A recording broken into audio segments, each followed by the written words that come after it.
அனைவருக்கும் வணக்கம். நான் உங்களில் ஒருவன். இன்ஃபினிட்டி ரெகாப் சேனலுக்கு உங்களை வரவேற்கிறேன். இன்னைக்கு நம்ம பார்க்க போகிறது கிரானிக் அப்ஸ்ட்ரக்டிவ் பல்மனரி டிசீஸ், சுருக்கமாக சிஓபிடி.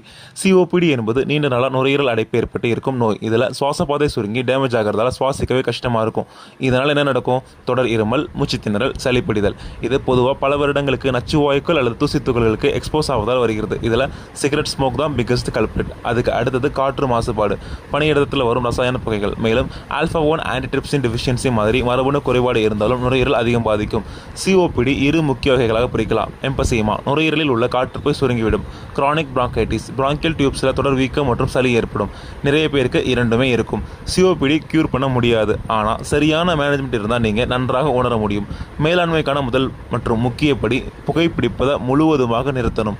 புகை, மாசு இவற்றை தவிர்க்க முயற்சி செய்யணும். மருத்துவர்கள் பிராங்கோடைலேட்டர் இன்ஹேலர்ஸ் கொடுத்து வீக்கத்தை குறைத்து சுவாச பாதையை விரிவடை செய்வாங்க. மேலும் செஸ்ட் இன்ஃபெக்ஷன்ஸ் வராமல் இருக்க ஃப்ளூ மற்றும் நிமோனியா தடுப்பூசிகளை பரிந்துரைப்பாங்க. ஃபிசியோதெரபிஸ்ட் என்ன பண்ணுவாங்க? அவங்க நுரையீரல் சீரமைப்பு திட்டம் நடத்துவாங்க. உங்களுக்கு நல்லா மூச்சு விடக்கூடிய டெக்னிக்ஸ் கற்றுத் தருவாங்க.